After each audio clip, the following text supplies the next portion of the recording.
Oh yeah. Hey guys, I'm Alexander Rader. Welcome to my channel, and today we are going to react or review Christopher Nolan's The Odyssey, which releases a week from today. I'm pretty excited about this film. I love, as I'm sure most of you love, Christopher Nolan's body of work. From Memento all the way to Oppenheimer.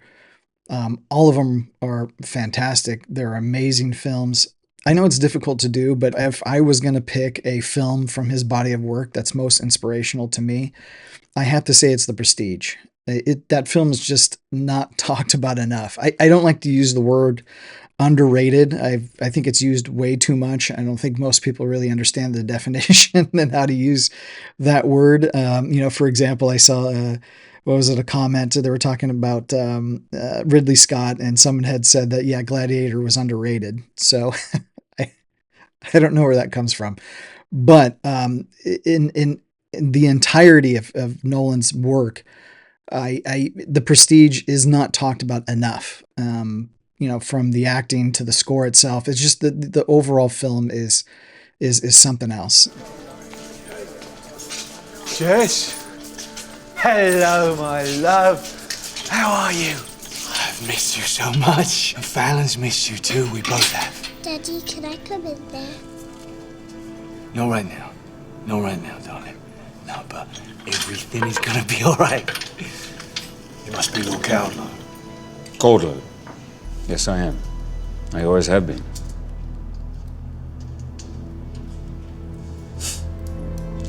They flatter you with all those chains, Alfred. I mean, don't they know you can't escape without your little rubber ball? I pulled you out of that tank. All I wanted to do was prove that I was a better magician, but you couldn't leave me alone. I find myself watching it at least once every few months just to kind of refresh my memory of what a real film looks like, and a film that not only entertains you but also leaves you with the remnants of the film itself in your mind and allows you to kind of expand on your thoughts of the film past the acting and the score and everything else, to make something that resonates, that allows people to not only enjoy the film, but to think about their own lives and how the film impacts them. If I was to pick another film of his that spoke to me personally, is Interstellar. How'd it go? I'm fine. It's fine.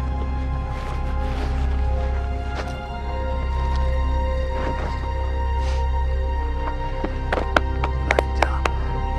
Travel safely. You look after our place for me, all right? All right? Uh-huh. I can relate to that in the sense of, leaving to pursue my career in Hollywood, and leaving my family and letting them know, look, I'll be back. I have to do this for us. And so I related to that personally as a father. That film really, really hit an emotional chord for me. And especially when Cooper is in the Tesseract. Stay!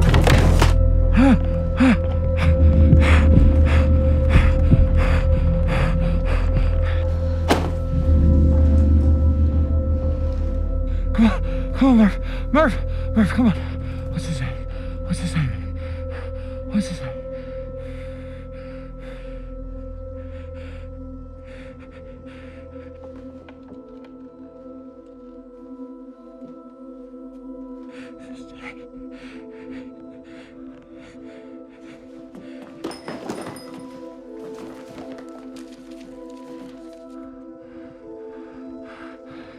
Tell him, Murph.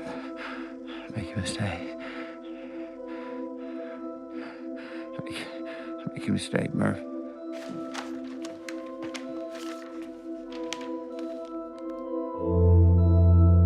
That to me is all about regret. I think about, again, my life and making that decision to go, okay, I'm gonna go. I have to go now. I have to go to Hollywood. I have to go to LA. I have to pursue this dream for us. And, and a lot of it, I don't regret, but some of it I do. And when I saw that scene, it hit me right away, and he's slamming the books, don't go. I mean, Make him stay, Merv. Don't let me leave, Merv. Don't let me leave, Merv. No! No! No! No!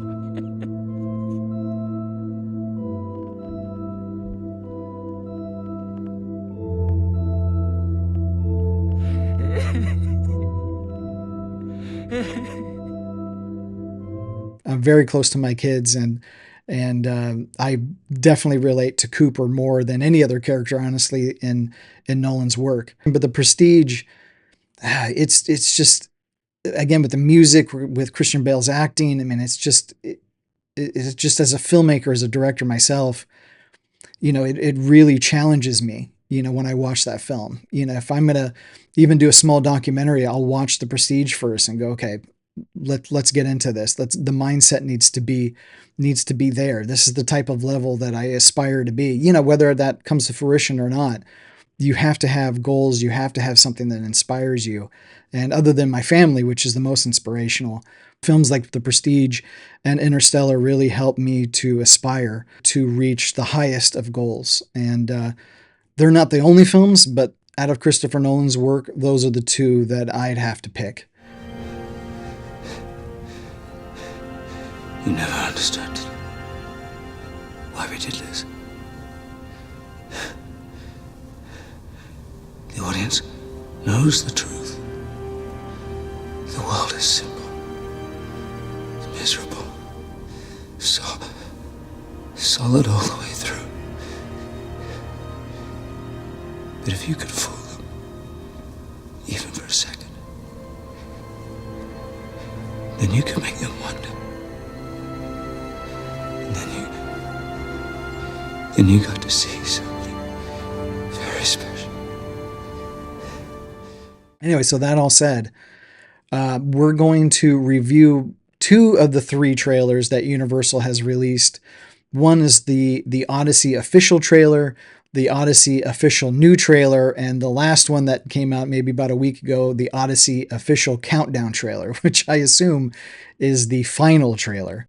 Again, with a week to go from release, I'm assuming this will be the final trailer. If there's another one, I highly doubt we'll see anything new. I've seen the official new trailer, which is the second to last trailer. I have not seen this new countdown trailer. So we're going to go ahead and just watch back to back, and I'll give you my reaction. Up front, I'm going to say right now that with this review, I'm not going to get into the casting choices. I think there's enough voices out there that have already expressed their opinions on the casting choices for the Odyssey. I'm not going to add to that. I that really doesn't interest me outside of Matt Damon, who I love. I think he was perfectly cast as Odysseus. I kind of want to go in a new direction, and I don't think anyone has even brought up. So I'll do that after we review the trailers, and hopefully you like my opinions on it. We'll see. I love that logo. I love that one too. Tell me what you remember.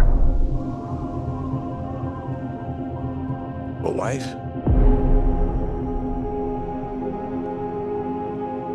A son. And then what? We won the war.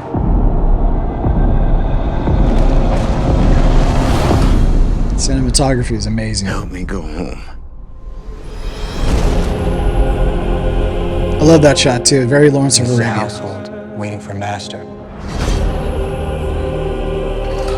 I want you to choose me. Ithaca's king is coming back. No, he's not. It's gonna be so cool. What would he do if he came back here and find all these suitors in his house? They're pining for a daddy you didn't even know, like some sniveling bastard. Who's looking after your wife and son? Do you see? My dad is coming home. Bringing vengeance. Bringing it all.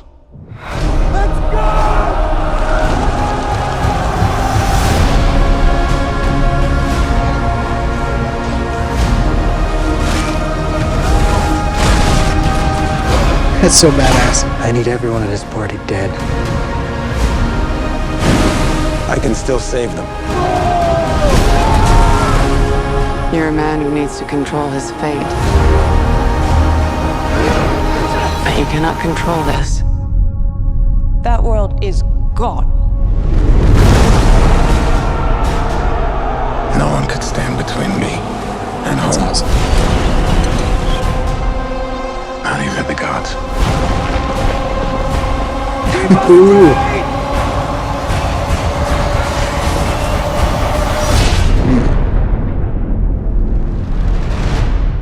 I think it's asleep. Oh, that gives me tingles. That is freaking cool. That is so freaking cool. All right, let's jump right into the next one. And this is the official countdown trailer. That's awesome. I love when they mess with the logos, the official logos. It's so cool. Odysseus.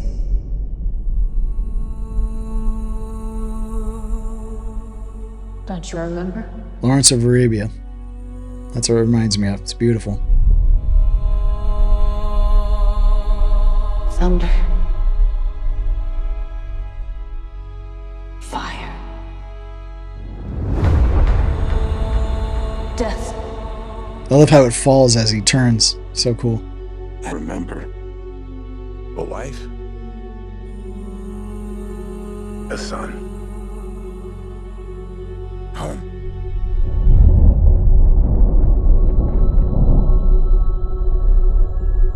Ithaca's a kingdom waiting for a king. My dad is coming home. You're pining for a daddy you didn't even know. Like some sniveling bastard. Ithaca's king is coming back. Bringing vengeance.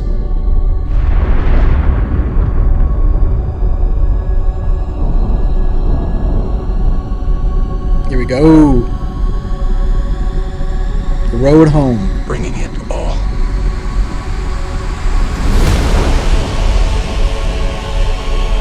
I could take the throne. That's a beautiful shot too. They're not giving up power to you or Odysseus. It's all beautiful. Do you think life goes back to the way it was? That world is gone. If he returned, he'd have to kill him. Like you will.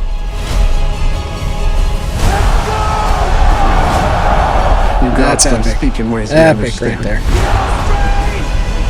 Who doesn't understand pain? Or blood? The gods told you. Then I defy the gods.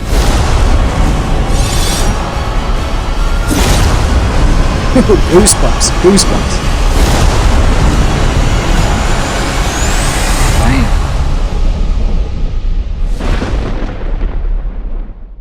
That was amazing. I like that trailer. That's a solid trailer. Wow.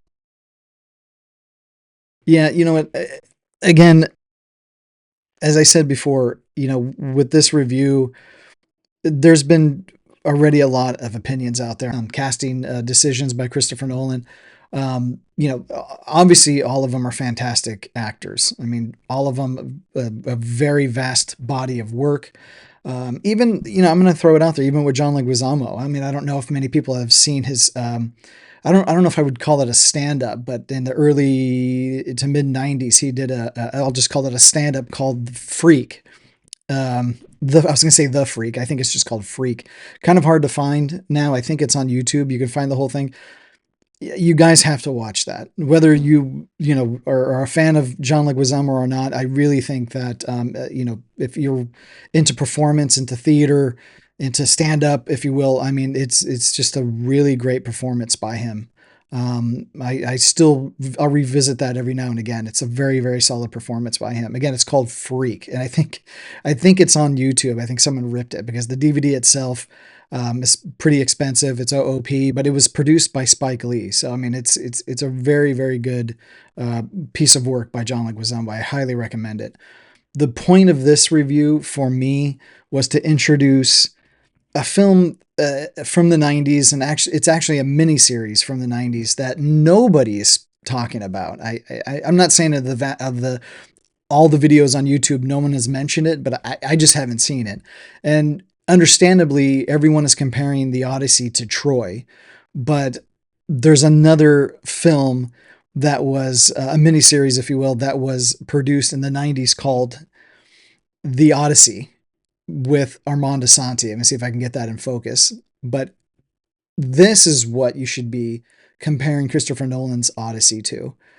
This is an amazing piece of filmmaking. Even for a 90s miniseries, this is what you should be watching before and after you watch Nolan's film. I think there was other films that were made about the Odyssey before this one, and I've seen clips of those, but this is as close. I have to assume that Nolan watched this.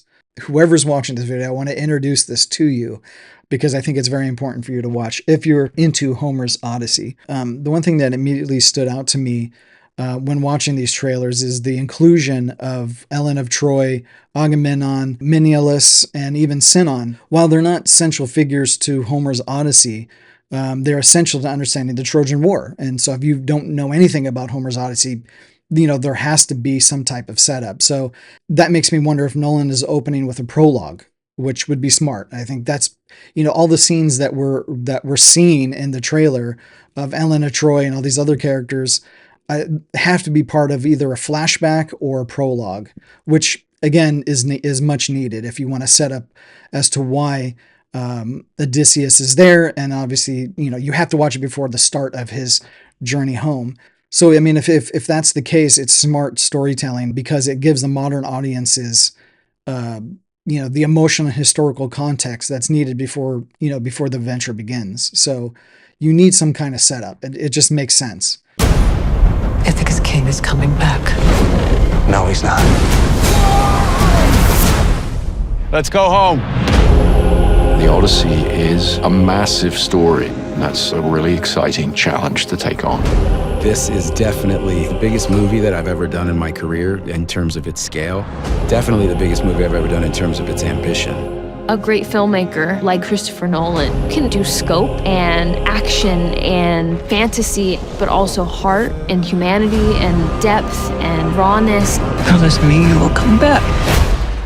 So as soon as the first trailer dropped for Nolan's The Odyssey, everyone immediately started comparing his film to Wolfgang Petersen's Troy, starring the very chiseled, very beautiful Brad Pitt. Do you know what's there? Waiting, beyond that beach. Immortality! Take it! It's yours! And understandably so, because of the characters seen in Christopher Nolan's trailer. And these characters, like Ellen of Troy, are not in Homer's Odyssey. They're directly involved in the fall of Troy, but they're not directly involved in the story of Odysseus's journey back home. Again, I understood why both films were being compared, but it really kind of floored me when I scoured YouTube. No one was comparing it to Andrei Koklowski's 1997 miniseries, The Odyssey, starring Armand Assante, which is an amazing adaptation of Homer's Odyssey. And the reason why I did this video, because I just found it very off-putting that no one knew about this film. I mean, it just makes me very excited to find new films that I've never heard before, especially when I'm scouring the internet, scouring YouTube for new films that I've never seen. And when I come across one, I get so excited. So again, that's the reason why I wanted to do this video, is to introduce Andrei Koklowski's 1997 miniseries titled The Odyssey. A little bit about The Odyssey. It was an NBC two-part miniseries from 1997, approximately 3 hours long. It's a beefy miniseries. It was produced by Hallmark Entertainment and also by American Zoetrope, which is run and operated by Francis Ford Coppola. So with Francis attached to this miniseries, I was very surprised to see that no one was talking about this miniseries. And honestly, whoever owns the license for the 1997 Odyssey, I don't know if American Zoetrope still holds it, but I think it's a huge missed opportunity to get this this amazing miniseries on 4K Blu-ray. I mean, this really needs a restoration, 100%. It definitely deserves it. Me, Odysseus! I conquered Troy! The Odyssey.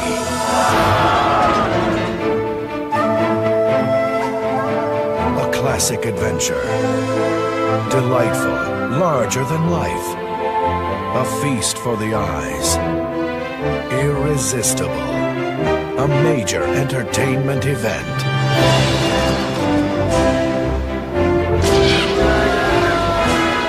Armand Assante, Greta Scacchi, Geraldine Chaplin, Bernadette Peters, Eric Roberts, Isabella Rossellini, and Vanessa Williams. Your destiny is to become immortal, to have your name on the lips of endless generations. The Odyssey. To break it down a little bit further, again, Odysseus is played by Armand Assante, who is an amazing actor. If you haven't seen Gotti starring Assante, that's another film that you have to see. A great movie on John Gotti, the mobster John Gotti. Armand Assante is an amazing actor. You have to watch that one too. And like The Odyssey, the 1997 Odyssey, it's only available on DVD. That also needs a remaster. Someone needs to find the original negative for both the 1997 Odyssey and John Gotti. They're both so damn good. You have to watch them both. But Armand Assante is fantastic as Odysseus in this film. Now you are my son, and these are the hands here which brought you into this world. Here. I held you for all the world to see. I showed you Ithaca. I showed you your home for the first time. And when I was taken from you and your mother, I placed you in her arms, in our bed, which I built with these hands. The beautiful Isabella Rossellini plays Athena. Are you drinking because you fear your future? Me? I'm afraid of nothing. I'm teasing you. You're angry with me. Athena, you could have had me persuade Agamemnon on the day of my son's birth, no less. I'm a goddess after all. I have other duties. Greta Scacchi, I don't know if I'm pronouncing her last name right. Greta Scacchi plays Penelope. She is fantastic. That I must remarry.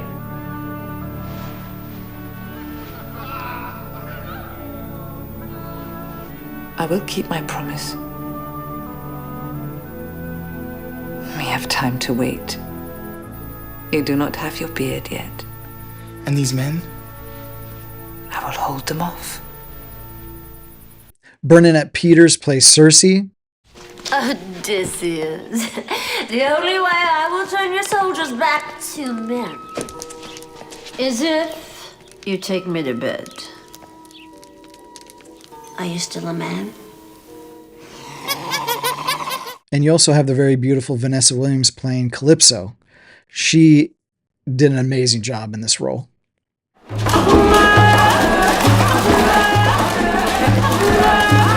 Stop it!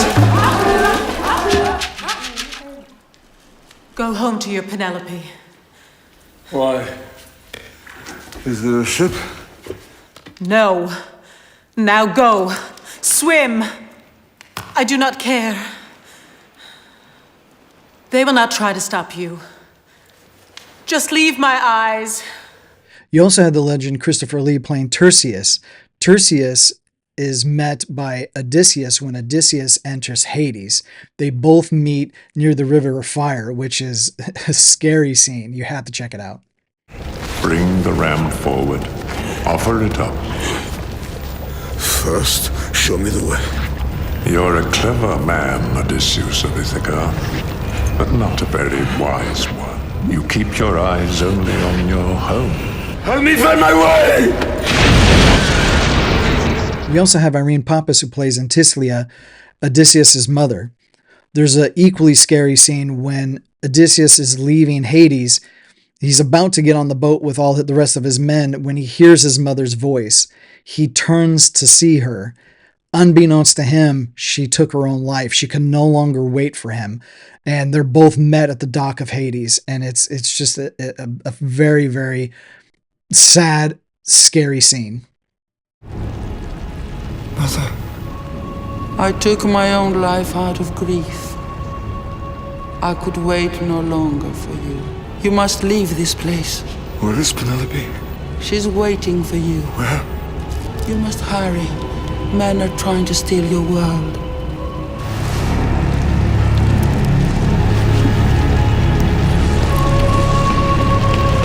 And we have the awesome Eric Roberts playing Eurymachus. Everyone who fought at Troy has long returned home. Either Lord Odysseus is dead, lost in Poseidon's graveyard, or he has chosen not to return. To abandon your mother, his kingdom, and you.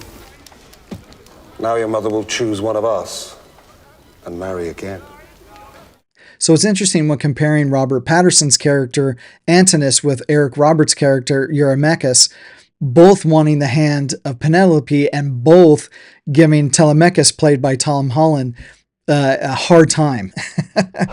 You're pining for a daddy you didn't even know, like some sniveling bastard. Both are great antagonists. Even with Robert Patterson, we already know he's a great actor, and just seeing him in the trailer, we know he's going to do a great job. But Eric Roberts does an equally conniving, snarky, snaky type of a performance in his character in the 1997 Odyssey. Oh, I do not mean to frighten you to enter your room, but I had to see. Leave me. Now your deceit can only bring trouble. I will not speak a word, but your maid, she may tell another. Nancy. He's more of a sniveling character, whereas Antius is more of a upfront, in your face. I'm going to take this house and you're not going to do anything about it. This is a household waiting for a master. I want you to choose me. Ithaca's king is coming back. No, he's not. But it's interesting that Christopher Nolan, the direction he went with Antinous, more of a kingpin. I'm going to take this house. This is my house. Your daddy is dead and he's not coming back and you're just a sniveling little child. Whereas Eric Roberts' character, Eurymachus, plays more of a sneaky, snaky, I'm your friend, wink, wink, type of character. He even at some point tells Telemachus that you should go find your father, go out to sea and find your dad. You might find him, or go see this person, he might help you out. Whereas behind the scenes, he's more of, go out to sea and die. Then give me a ship. I will sail from Ithaca and find my father. It is no use, Telemachus. Wait. The boy should not be punished. If he wishes a ship, we will give him a ship. You have a reason for this? He will end like his father. So comparing both characters, I think, is pretty fun. No one could stand between me and home. Not even the gods. Keep us straight! 3, 2, 1, action. There's two things that I did want to touch on when it comes to comparing the 1997 version to, what we see in Christopher Nolan's trailers, is the costume design. And I know a lot of people were really upset that they didn't use the bronze-plated armor that you see in Troy. And with Wolfgang Petersen's Troy, you have to remember, it's a very different production design with that film. You have bright, sunny blue skies. You have hot, beautiful beaches. You have beautiful blue Greek water. Everyone is chiseled, from Brad Pitt to the amazing Eric Bana, who doesn't get enough credit for that film. The armor within the production design of that film fits. The bronze-plated armor, the gold-plated armor, it all fits that aesthetic. With Christopher Nolan, knowing his films with, the Dark Knight trilogy, it fits more of Nolan's world of a very grounded, very darker, muted tone. And so when I first saw the trailer for The Odyssey, I was not surprised that it looked that way. But also with the 1997 miniseries, it looks exactly the same way. The same armor. The color palette for the 1997 version is a little bit more of Troy in the beginning, but slowly after the fall of Troy, it does get more muted in parts. But the armor itself stays very consistent with both Nolan's version and the 1997 version. You know, the armor is very much like it's, you know, made out of hide, you know, more of like a boar hide, leather, earthy tones, you know, something out of the sand, if you will. And for me, I like that style better. The bronze plated armor works in Troy again because that's the aesthetic. On camera for a Nolan film, I just don't think that would have looked correct. I don't think it would have looked right. And again, even with the 1997 version, a movie that was made in the 90s, they went for the same aesthetic. But with the characters and the wardrobe, the costumes that they wore, there's not much difference between the 1997 version and Nolan's version. And, you know, as a filmmaker myself, if I had to choose, I would do the Nolan version, honestly. I just think the bronze-plated, gold-plated armor just looks too fantastical. What you see with Odysseus and his men on the boats. I mean, if you can imagine them wearing that plated armor, it just wouldn't work. For me, I'm all for it.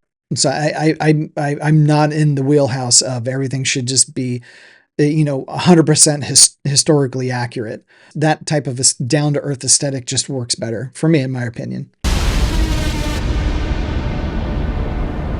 This is the first time I've worked with Chris, but I really do feel like this particular picture is an accumulation of all of his skills and all of his experiences and him at his best, going for it. You know, pedal to the metal, like we are gonna make the biggest and most impressive movie that's ever been made. The second and last point I wanted to hit on too was the Trojan horse itself. Looking at the Trojan horse in Nolan's trailer and comparing it to the Trojan horse in the 1997 version, if I was to choose either one, I would go with the 1997 version. I mean, if you look at that thing, it is just mean. It is just a mean looking horse. I mean, just the face, the nose, and the fact that, you know, the men built it from, you know, their, you know, taking the wood from their boats. The Trojan horse in Nolan's trailer looks more elegant. It looks very much more pleasing to the eye, whereas the Trojan horse in the 1997 version looks more like, you know, wood that you would find on the beach, you know, if it's something that you would scrap together. But both versions of the Trojan horse are amazing. I think the 1997 version would have made a better popcorn bucket. But, you know, both of them, I think, are equally amazing in aesthetic and pleasing to the eye. If I was a soldier of Troy, I'm definitely rolling that in within the gates. Wheel it to the gates. So with that all said, you know, I hope, you know, I turned you on to a new film that you've never seen before, which was my goal of this video. Again, not to get into what everyone else is talking about. There's enough of that on the internet. I mean, bottom line, this is Christopher Nolan we're talking about. I mean, he's one of the greatest filmmakers of our time. And, you know, anything he puts out, I think we should all just turn into cinephiles at the end of the day, get into that nice, cool, air-conditioned theater, put your feet up, have a nice big bucket of popcorn, maybe this thing on your lap, chomping down that popcorn, drinking the soda, and just enjoy a beautiful film.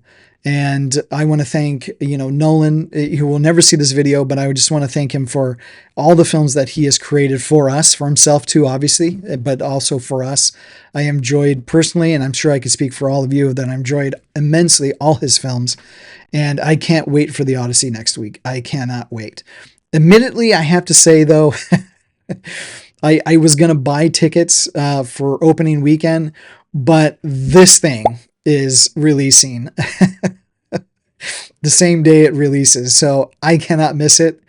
And so I'm waiting for it to come available on both AMC and or Regal, and I have to buy this IMAX camera. This thing is amazing. Probably one of my favorite popcorn buckets.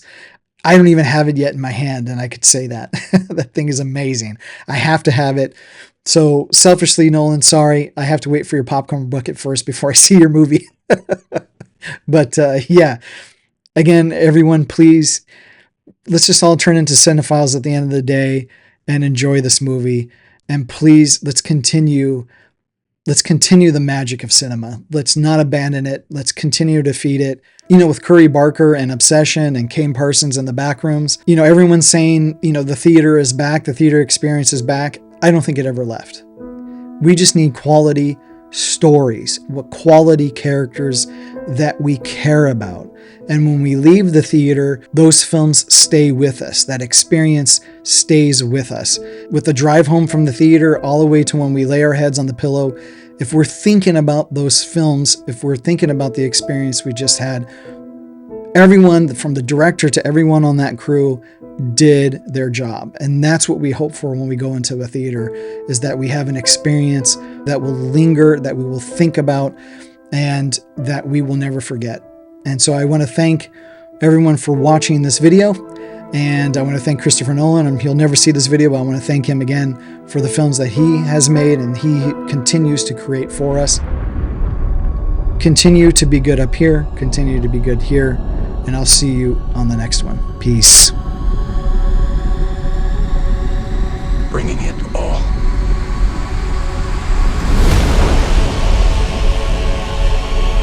I could take the throne. They're not giving up power to you or Odysseus. Do you think life goes back to the way it was? That world is gone. If he returned, he'd have to kill him, like you will.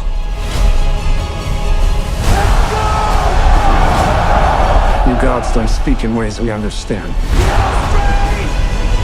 Who doesn't understand pain? Or blood? The gods told you.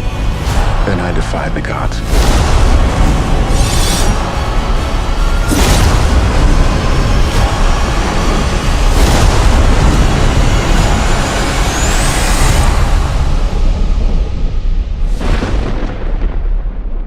You cannot afford to fail. Oh, don't you worry about me failing, Mother. I'm just sure everything's gonna come out great. Oh, yeah.